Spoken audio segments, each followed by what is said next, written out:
All right, thank you. This is probably one of the last presentations of the day. We're gonna change gears a little bit on the topic, still fires, but more on the remote sensing side of things. My name is Xavier Jaime. I've been doing my PhD at Texas A&M with Dr. Ben Wu, Jay Anger, and also my rest of the committee that are involved in this project, also paid by the Pear project. Before we begin, I know that Nebraska might not have as many prickly pears as the southern Great Plains like Texas, even Oklahoma. However, there is a situation where we really want to look into what techniques we can apply to improve the way prickly pear is managed in terms of mapping, detecting, and working on how to prevent it from spreading in the landscape. So to give you a preview of a background information, this is where we're going to be working on. This is the southernmost region of the Great Plains in the Edwards Plateau. We have 3 ranch centers. I'm going to be talking about the one in Martin Ranch, which is on the eastern part of the Edwards Plateau. It's a little more mesic, has a little more rain. Going back to prickly pear, prickly pear is a species that you can find from all the way up to Canada to Argentina. And there's been a lot of studies done on prickly pear as utility, how to manage it, what's the effect on livestock, what's the effect on forage, and how does it become invasive. And it's important because the USDA developed a management manual for prickly pear, so that lets you think that, yeah, there is a problem with it, and if it spread too much, it becomes even more problematic than cedar.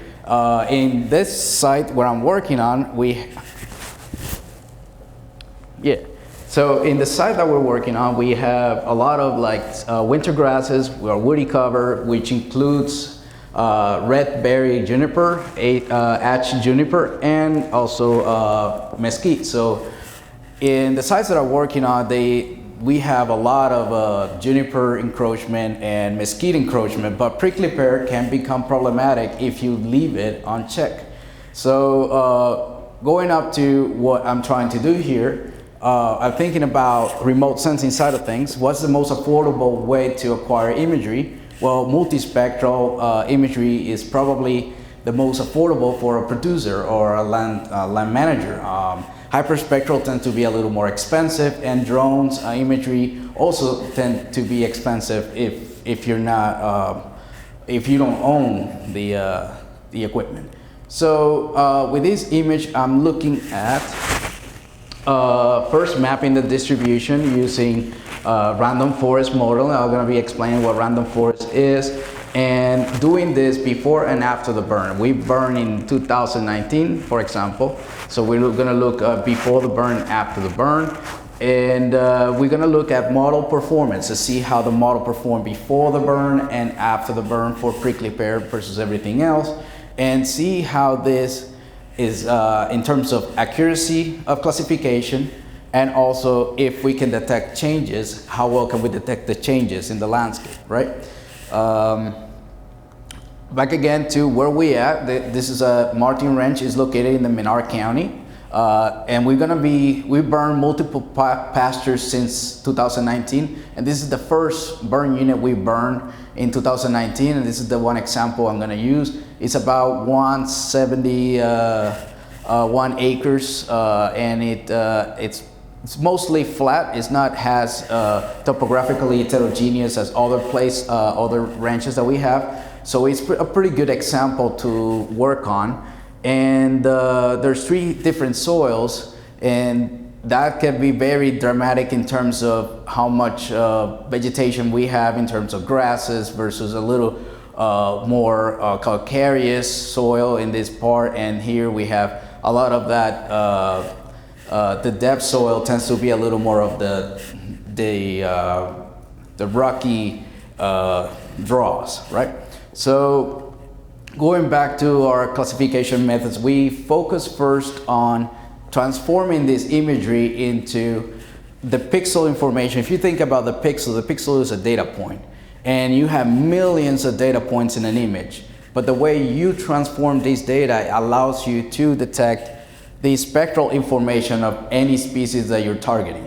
So in this case, we're turning this digital number data into reflectance. Reflectance is radiation from sunlight, and you can calculate many spectral indices to detect differences in vegetation cover, vegetation health, pigmentation, everything, right? And then we do a low pass and high pass filtering. What is that? They're basically telling you, the low pass is turning the image smooth, so you can see the smoothed features in the image, and the other one is enhancing the edges of every feature.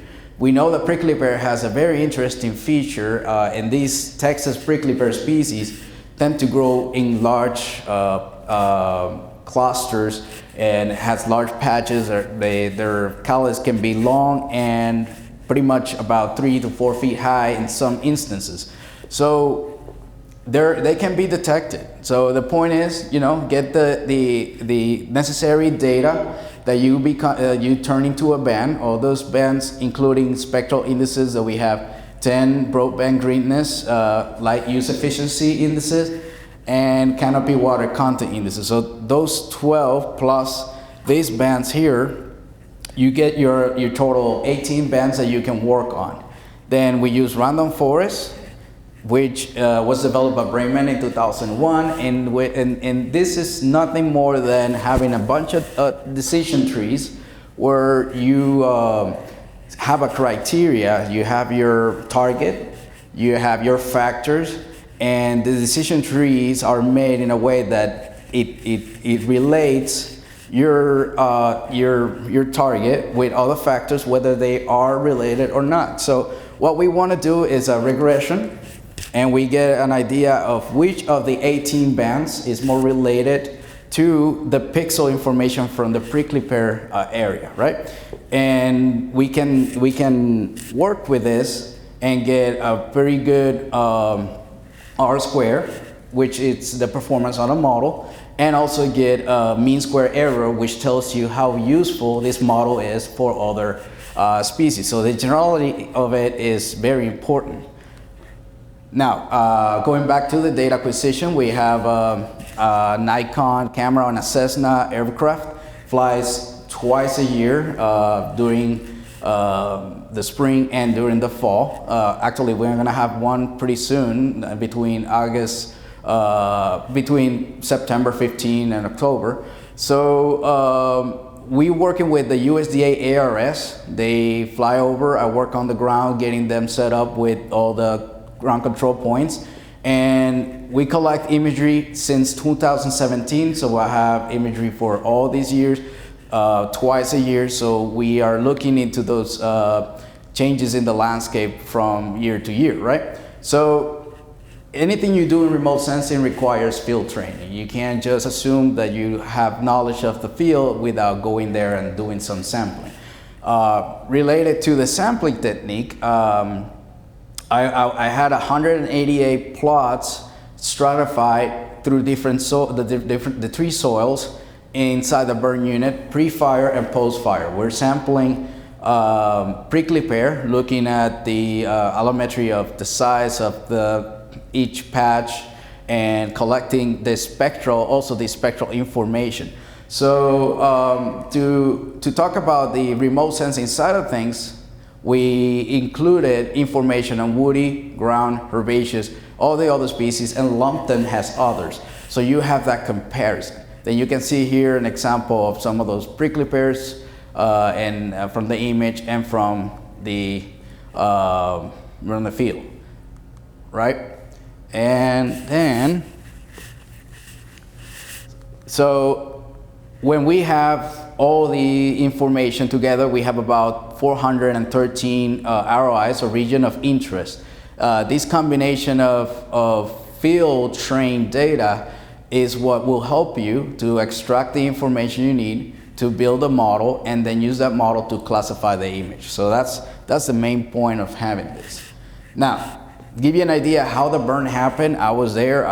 We burned in spring 2019. So this is a classification pre-fire and a classification post-fire to see where those black areas was basically the burn area that happened that year for that burn unit. And keep that in mind because it has a lot to do with also how we look into the classification of prickly pear.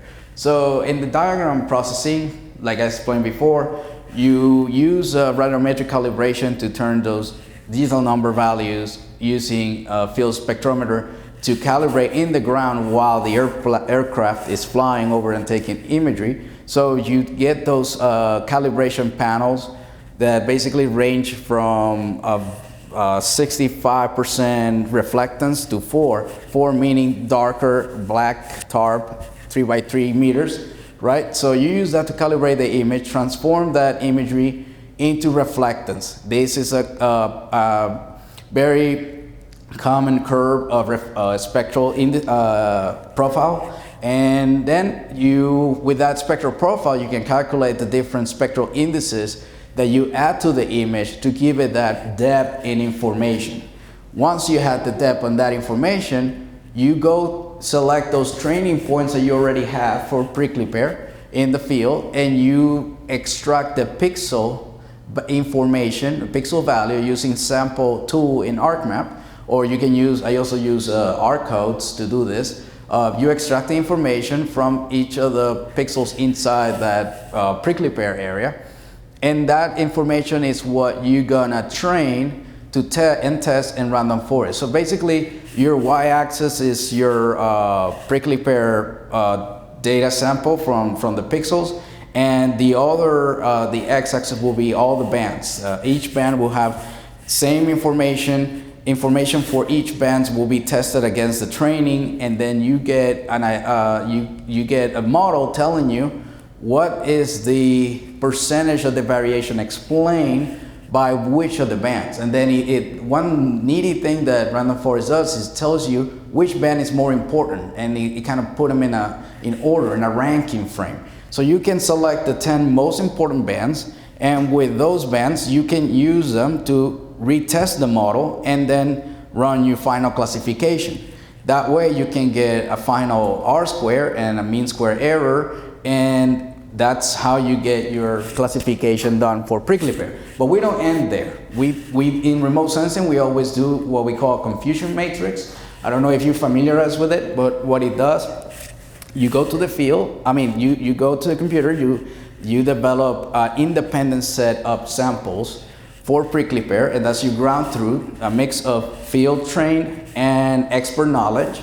You select those points and you use those points to basically test whether your classification is accurate to what really happened in the landscape. And this is very important for every publication on remote sensing. You need to have above 85% overall accuracy to actually be able to publish it. So we have again our same burn unit, right?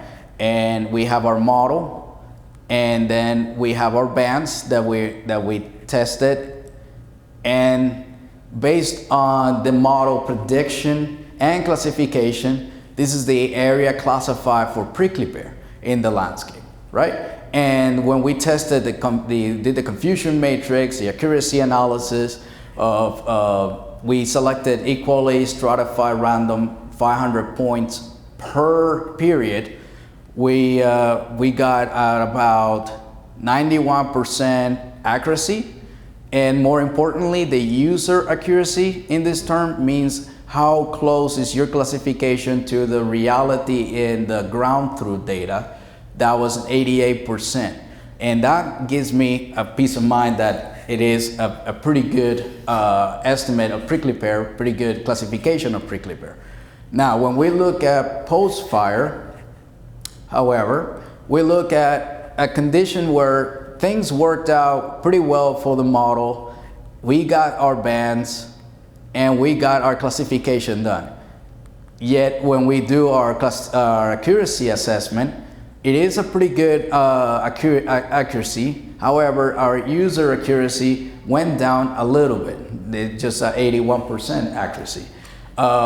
There's some limitations to the approach, but it's still pretty accurate in terms of what the USGS and remote sensing in general consider accurate. Now, it jumped. Okay.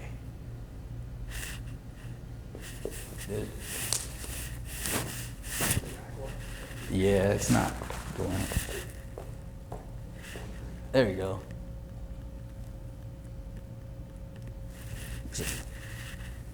Sorry about that. I don't know what happened. Okay, here we go. It's, is that the beginning of that slide, I think? Yeah. Okay, so once we have our classification done, we do in remote sensing what we call change detection, right? So now we want to know, we have prickly pear before the fire, we have prickly pear after the fire. We want to know how much of this prickly pear actually changed in the landscape.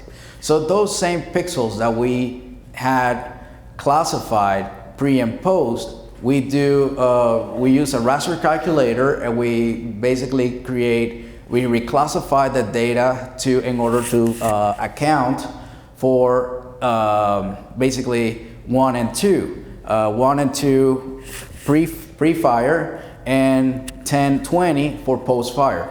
And you're able to, when you use raster calculator, you can get basically new classes based on non-prickly pear in both years, prickly pear loss, prickly pear gains in green, and no change will be in blue. Now, when we look at the soils separately, we can see that at least this soil, the VAV soil, had the most loss in prickly pear, and that makes sense because some of the fire that we had was pretty good in these areas. Not so much in the other soils, and there's an ecological reason for it too, an amount of fuel that we have available, the size of the prickly pears and how much they burn, so all that plays a role in it. But we're pretty comfortable to see that with this information, if you're a producer, you're a ranch manager, you want to know where in the landscape you might want to be concentrating your herbicide operation or your burning or whatever other mechanical treatment you're applying, this will be a very good way to look into it. And then you can know what's happening every year in terms of cover. So moving forward,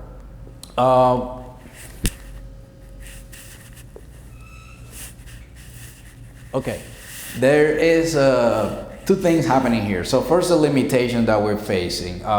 Like I said before, we had a higher user accuracy before the fire. And why we have a small lower accuracy post-fire is because prickly pear, those are prickly pear that burn, those are prickly pear that also are in the same area of the burn. So Random Forest does a pretty good job separating those things, but it would make it much better if we had a shortwave infrared band, which normally is a limiting factor for producing a normalized burn radio, a spectral band. So that would have been a much better band to test the post-fire. However, we're pretty comfortable with what happened. And future plans will be also to compare our multispectral approach to a hyperspectral. This is a difference in spatial resolution. This is more coarser. However, it has more bands to work with. So that could potentially be an improvement to the model, and also explore other spectral indices that are within the red edge bands, and possibly compare something that people are doing lately in remote sensing is comparing random forest to support vector machine to artificial neural networks and other methods that are used for similar approach. There is a publication that came out just from the lab next to us in working with mesquite and juniper in Sonora, and they were comparing those different models against each other, looking for accuracy. And let me see. And lastly, let's discuss the potential. So this is another picture of our burn landscape, and you can see prickly pear around the corner. So one of the benefits of doing this is that as a producer, again, I'm going to repeat this again and again. As a producer, as a manager, time is money. And if you have to spend a lot of time in the field figuring out how much prickly pear, how much anything is in the landscape and how to manage it, you can't, it's difficult to plan ahead and get a cost-effective program that can work without having a map drone that can keep you on check of what you're currently dealing with, and you can manage that, target that very precisely with less amount of time. So that's our goal, presenting this work, and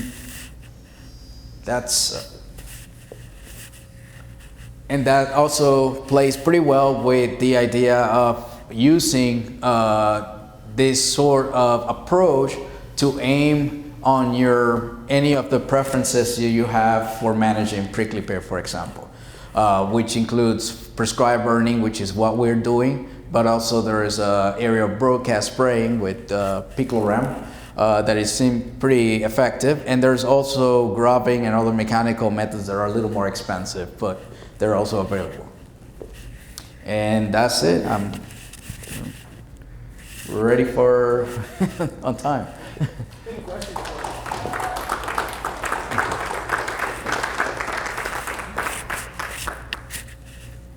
right, any questions? So, just observing in our burns before and immediately after the burn, prickly pear looks very different, especially with a hot burn. Is there a recovery period before you do the post-burn management, or can you get past the fact that to the human eye it looks good? Right. Yeah, and you're right. There is a slight change in the spectral profile, and that's something that Random Forest is able to pick up if you have the training data. And luckily, we did have training data from before and after, and we collected the data right after the burn. So we have information of prickly pear spectral profile when it's burned, unburned, or partially burned.